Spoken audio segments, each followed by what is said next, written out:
কৰিমগঞ্জৰ বদৰপুৰত নিশা এক উত্তপ্ত পৰিস্থিতি। আৰক্ষীৰ গুলীচালনাৰ পিছতে বদৰপুৰৰ ভাৰপ্ৰাপ্ত আৰক্ষী বিষয়া চন্দন গোস্বামীক ৰিজাৰ্ভ ক্লোজ কৰা হৈছে।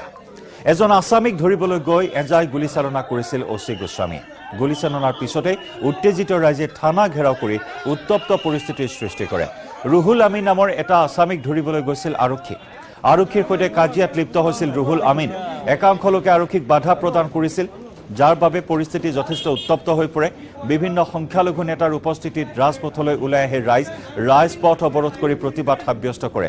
পৰিস্থিতি ইমানেই উত্তপ্ত হৈ পৰে যে পৰিস্থিতি নিয়ন্ত্ৰণ কৰিবলৈ আৰক্ষীয়ে গুলীচালনা কৰিবলৈ বাধ্য হয়। ইপিনে নিশাৰ ভিতৰত নতুন অচিৰ দায়িত্ব অৰ্পণ কৰা হৈছে দীপেন কলিতাক। পৰিস্থিতি যথেষ্ট অৱনমিত হোৱাৰ বাবে ভাৰপ্ৰাপ্ত আৰক্ষী বিষয়া চন্দন গোস্বামীক ৰিজাৰ্ভ ক্লোজ কৰা হৈছে। এটা আছামী কৰায়ত্ব কৰিবলৈ গৈছিল,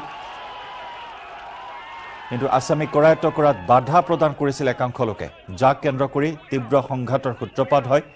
পৰিস্থিতি নিয়ন্ত্ৰণ কৰিবলৈ এজাই গুলীচালনা কৰিছিল ভাৰপ্ৰাপ্ত আৰক্ষী বিষয়া চন্দন গোস্বামী, আৰু তাৰ পিছতে ক্ৰমাৎ পৰিস্থিতি জটিল হৈ পৰে।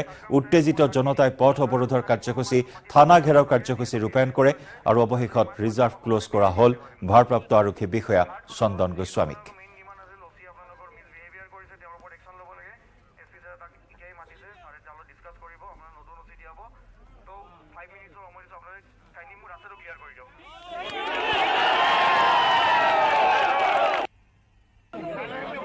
আচ্ছা, আপোনালোকে শুনি লওক। জাষ্ট মই এছ পি ছাৰৰ কথা পাতিছোঁ। আপোনালোকে মাত নামাতিব, যদি মাত মাতিব আছে মই একো নকওঁ আপোনালোকক। হ'ল ৰাস্তাটো ক্লিয়াৰ বাৰু। জাষ্ট মই এছ পি ছাৰে কৈছে আপোনালোকৰ কমপ্লেইন পেটিশ্যনখিনি মই এছ পি ছাৰক ফৰৱাৰ্ড কৰিছোঁ। অচি ইমিডিয়েটলি এতিয়া ক্ল'জ কৰি আছে। হ'ব, আপোনালোকৰ ইয়াতে নতুন অচি দিয়ক।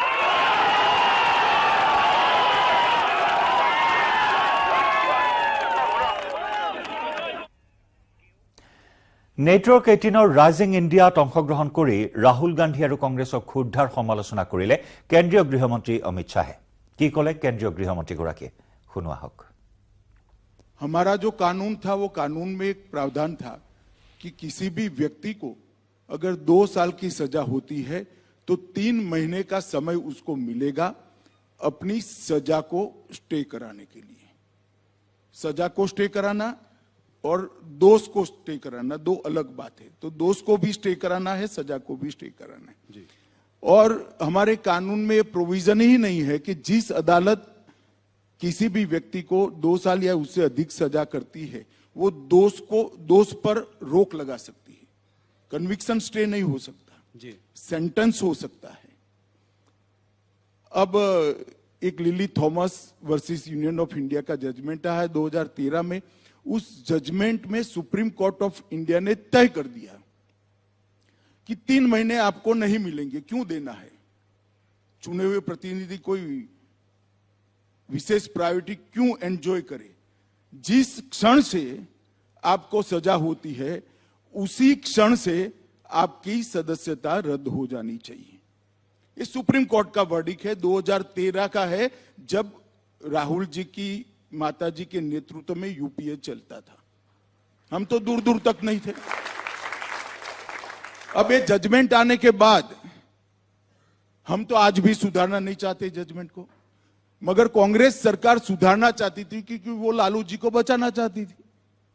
एक ऑर्डिनेंस लेके आए मनमोहन सिंह जी, और इसको नॉनसेंस कर श्रीमान राहुल गांधी ने पूरे देश के सामने अपने ही सरकार के ऑर्डिनेंस को फाड़ दिया। अब उनके फाड़ने के बाद किसकी मजाल थी कांग्रेस सरकार में कि इस ऑर्डिनेंस को कानून में बदले, विड्रॉ कर लिया गया जी।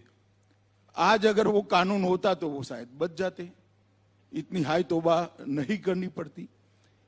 और दूसरी बात, उन्होंने अब तक अपने दोष पर रोक लगाने के लिए, कन्विक्शन पर स्टे लेने के लिए अपील भी नहीं की है। किस प्रकार की एरोगेंसी है? आपको फेवर चाहिए, आप मेंबर पार्लियामेंट बने रहना चाहते हो और अदालत के सामने भी नहीं जाओगे? ये किस प्रकार की एरोगेंसी है? कहां से जनरेट होती है ये एरोगेंसी? कहां से जनरेट होती है? और ये श्रीमान पहले नहीं है, अब तक राजनीति में उनसे ज्यादा बड़े पद पर रहे हुए और उनसे भी ज्यादा अनुभव रखने वाले ढेर सारे नेता इसी प्रावधान के तहत अपनी सदस्यता गवा चुके हैं। मैं 3 नाम तो आपको अभी भी गिना सकता हूं। श्रीमान लालू प्रसाद यादव इसका सबसे पहला भोग बने, उसके बाद जयललिता जी बनी और राशिद अल्वी जी बने। ऐसे 17 लोग इंक्लूडिंग राहुल गांधी, सबकी सदस्यता गई है। किसी ने काले कपड़े नहीं पहने, किसी ने हाय तौबा नहीं की, क्योंकि ये सुप्रीम कोर्ट का जजमेंट है, देश का कानून है। मगर अब इन पर आ गई तो कांग्रेस वाले कहते हैं गांधी फैमिली के लिए एक अलग कानून बनाना चाहिए। मैं देश की जनता को पूछना चाहता हूं, किसी एक परिवार के लिए इस देश में अलग कानून बनना चाहिए क्या? ये देश की जनता ने तय करना है। किस मेंटालिटी में जीते हैं लोग? और फिर कुछ भी होता है तो मोदी जी पर आरोप करना, लोकसभा स्पीकर पर आरोप मढ़े जा रहे हैं। अरे भाई, आप कानून पढ़ो, वो तो शायद नहीं पढ़ पाएंगे, मुझे मालूम है, समझ नहीं पाएंगे, परंतु कांग्रेस के बड़े बड़े वकील जो राज्यसभा में बैठे हैं और वकील होने के कारण ही बैठे हैं, वो लोग भी नहीं समझाते हैं कि भाई लोकसभा स्पीकर के हाथ में कुछ नहीं है। लोकसभा स्पीकर शायद 2 दिन के बाद भी कुछ करते हैं तो वो 2 दिन में एज अ मेंबर पार्लियामेंट आपने जो कुछ भी वक्तव्य दिया है वो लोकसभा को इरेज करना पड़ता, क्योंकि आपकी सदस्यता वो क्षण से जाती है जिस क्षण से आपको सजा होती। हमारे खिलाफ कोई भ्रष्टाचार का केस कांग्रेस ने नहीं किया था। एक एनकाउंटर हुआ था, उसमें मैं राज्य का गृह मंत्री था, मुझ पर केस कर दिया और सीबीआई ने मेरी अरेस्ट की। जी, अरेस्ट में सीबीआई के रिकॉर्ड पर आज भी टैप किया हुआ पड़ा होगा। अगर प्रामाणिकता से टैप किया तो सीबीआई के उस वक्त के अफसरों ने, और मिटा नहीं दिया कांग्रेस सरकार ने, तो 90% सवालों में यही था कि काहे को परेशान हो रहे हो, मोदी का नाम दे दो आपको छोड़ देंगे। हमने तो काले कपड़े नहीं पहने, कोई विरोध नहीं किया जी। मोदी जी के खिलाफ एसआईटी बनाई एक राज्य के मुख्यमंत्री के, कोई करप्शन का केस नहीं था।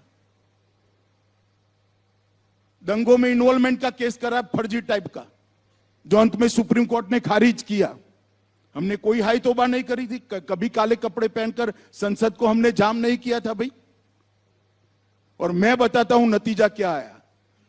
मुझे पकड़कर अरेस्ट किया, 90 में दिन ही बेल दे दी मुझे हाईकोर्ट ने। हाईकोर्ट ने कहा कि अरेस्ट करने के लिए पर्याप्त प्रूफ ही नहीं है, और मैंने एक्विटल की एप्लीकेशन डाली। मुंबई की अदालत ने, मुंबई में केस चला, गुजरात के बाहर ले गए, कोई आपत्ति नहीं, मुंबई में चला। वहां कोर्ट ने कहा कि राजनीतिक प्रतिशोध की भावना से सीबीआई ने राजनीतिक इशारों पर यह केस किया है, इसलिए हम अमित शाह को के खिलाफ के केस को और सारे आरोपों को खारिज करते हैं। हमने हाई तौबा नहीं की थी। और यही लोग थे, यही चिदंबरम बैठे थे, यही सोनिया जी नेतृत्व करती थी यूपीए सरकार का, यही मनमोहन सिंह थे, और यही राहुल गांधी सांसद थे। अब क्या हो गया भाई? और हमने तो आप पर जो केस करे हैं भैया, वो करप्शन के हैं, आपकी बदजुबानी का केस है। इस प्रकार के फर्जी केस नहीं किए हैं। और केजरीवाल भी रोज छातियां पीटते हैं, भैया ये सारे निर्दोष हैं। तो जैन साहब कितने समय से अंदर हैं? काफी समय हो गया, 1.5 साल हो गया जी। क्यों बेल नहीं होता है? सिसोदिया जी कितने समय से अंदर हैं? क्यों बेल नहीं होता है?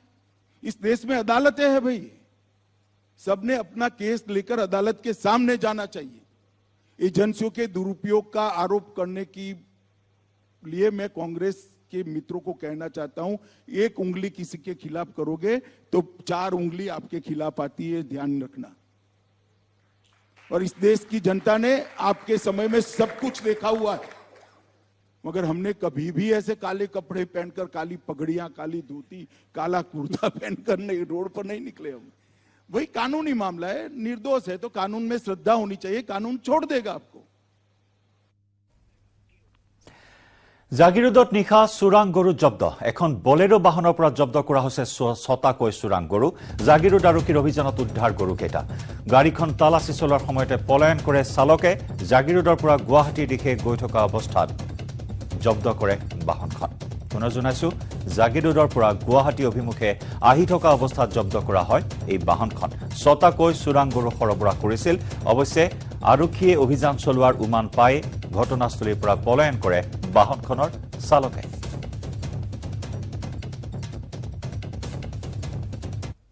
গৈ আছিলো ঝাৰগাঁও ফালে আমি কেছ এটা ইনকুৱাৰীত গৈ আছিলো যাওঁতে চিলভঙা হৈ গ'লো এতিয়া গাড়ী এখন দেখিলো মানে পুৰা ত্ৰিপাল দি বান্ধি আনিছে আমি ভাবিছো এইটো কি গাড়ী হ'ব পাৰে চাওঁ বুলি আমি ঘূৰি আহিলো গাড়ীখনৰ পিছে গাড়ীখন ঘূৰাই আনি গাড়ীটো খুলিব লৈছে যেতিয়া ত্ৰিপালটো তেতিয়া মানুহজন ড্ৰাইভাৰ পলাই দিলে দৌৰি দিলে তাৰপৰা আমি চালো গৰু দেখিলো তাৰপিছত গাড়ীখন লৈ আহিলো ইয়াত থানাত 6টা গৰু 6টা আছে এইটো চোৰাং গৰু কিয় ড্ৰাইভাৰ পলাই দিছে দৌৰি